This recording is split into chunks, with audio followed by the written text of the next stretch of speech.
और आलू पीटी का खाना भी सीखा। असम पुलिस ने सिखाया, असम की जनता ने सिखाया भाई। पुलिस ने भी सिखाया आपको? पुलिस क्या सिखाएगी, जो सिखाती है तो जनता सिखाती है।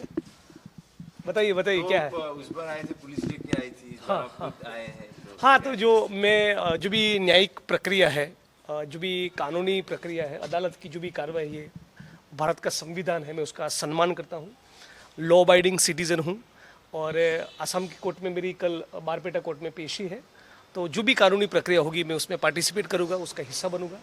सरकार अपनी बात रखेगी, मैं अपनी बात रखूँगा।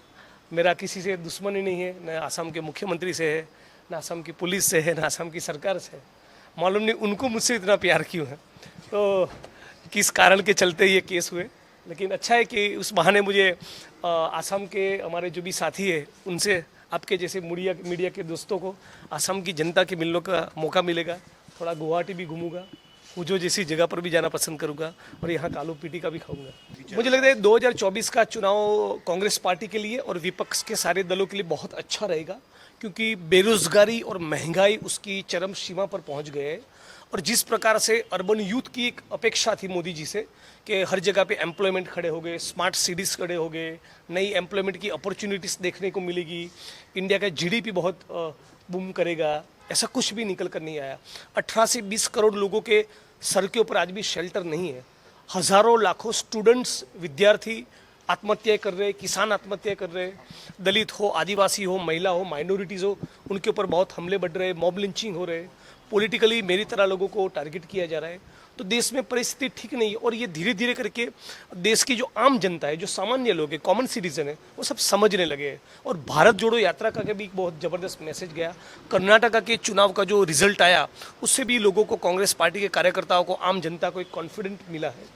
तो मुझे लगता है कि 2024 में कांग्रेस पार्टी और विपक्ष की भूमिका अच्छी रहेगी, अच्छा परफॉर्म कर पाएंगे और आने वाले दिनों में विपक्ष की जो यूनिटी है वो और भी बेहतर होगी। एक बड़ा एक्यूजेशन है कि कांग्रेस है इनमें मुस्लिम अपीसमेंट का है, आसाम में बहुत ज्यादा है। वो ऐसा था कि इन्फिल्ट्रेशन को सपोर्ट करता है, जब भी माइनॉरिटी जो कांग्रेस बांग्लादेश से पार्टी आए हैं, की एक ही विचारधारा है, हिंदू, मुस्लिम, सिख, ईसाई, भारत माँ के चार सिपाही। हम तो सबको साथ में लेकर चलते हैं। यही आसाम की भी संस्कृति है, यही हमारे देश की भी संस्कृति है। ये रविदास का देश है, नानक का देश है, कबीर का देश है, गौतम बुद्ध का देश है। तो कोई भी जाति और धर्म का व्यक्ति हो, सबको साथ में लेकर चलना है। ओपोजिशन देखिए, मुझे लगता है कि ये एक इतिहास का ऐसा दौर है, ये इतिहास का ऐसा वक्त है जिसमें विपक्षी सारे दलों को आपसी मतभेद भी है, वो सब भूलकर एक कॉमन कैंडिडेट रखना चाहिए, ताकि हर कीमत पर बीजेपी जो संविधान को ख़त्म करना चाहते हैं, हमारी कौमी एकता को ख़त्म करना चाहती है, इस बीजेपी के खिलाफ एक बहुत बड़ी ताकत खड़ी हो। हम लोगों ने दिल्ली में देखा कि किस प्रकार से बलात्कार की कंप्लेंट करने वाली बहनों की भी कोई सुनवाई नहीं हुई। तो इस परिस्थिति में सारे विपक्ष के दल एक होकर एक जगह पे लड़े तो मुझे लगता है कि बहुत अच्छा परिणाम मिलेगा और हमारे संविधान को बचा पाएंगे। देखिए, मध्य प्रदेश हो, गुजरात हो, आसाम हो, देश का कोई भी कोना हो, दलित हो, मुस्लिम हो, आदिवासी हो, इस देश के हमारे भाई है। समाज के जो भी कमज़ोर गरीब लोग हैं उसका हाथ पकड़ना चाहिए। कोई विधायक का आदमी किसी के ऊपर पेशाब करे, इससे गंदगी, इससे शर्मनाक बात क्या हो सकती है।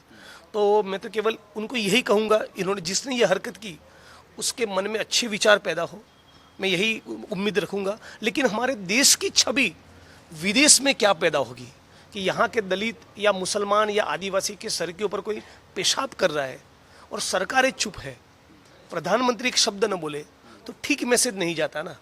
तो सवाल देखिए वोट का नहीं, सवाल हमारे कल्चर का है, राइट।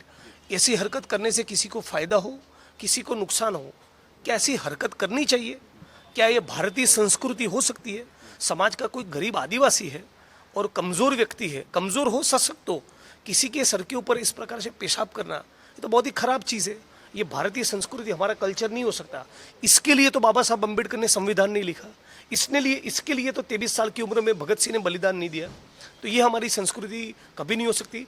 और हमारे प्रधानमंत्री हो और किसी भी स्टेट के मुख्यमंत्री हो, कोई भी पॉलिटिकल पार्टी हो, मीडिया हो, मेरे जैसे पॉलिटिशियन हो, हम सबका ये कर्तव्य है कि भारत की जो भी एकता है, हमारी जो संस्कृति है, मिलीजुली संस्कृति, उसका सम्मान करें और जो भी कमज़ोर है उसको अटैक करने के बजाय उसका हाथ पकड़े, उसको प्रोटेक्ट करना चाहिए। चैलेंज तो है और केवल आसाम नहीं, पूरे देश में चैलेंज है। लेकिन जिस प्रकार की परिस्थिति का निर्माण हुआ है और मुझे लगता है कि भारत जोड़ो यात्रा से एक जो संदेश गया, तो मुझे लगता है धीरे धीरे करके 24 के आने तक एक अच्छा यूनिटी बन पाएगा। मैं केवल आपको एड्रेस कर रहा हूँ इसलिए नहीं, मैं from the bottom of my heart I feel it. सचमुच एक अच्छा यूनिटी देखने को मिलेगा और विपक्ष की यूनिटी के साथ साथ विपक्ष के सारे लोग बैठकर एक नए भारत के निर्माण का ब्लूप्रिंट भी पेश करेंगे कि बीजेपी को हराने के बाद हम सत्ता पे आएंगे तो देश के लिए क्या करेंगे, उसका एक खाका भी और देश के सामने रखेंगे। तो I am positive about. BJP against possible है, सब कुछ पॉसिबल है, उम्मीद पर दुनिया कायम है।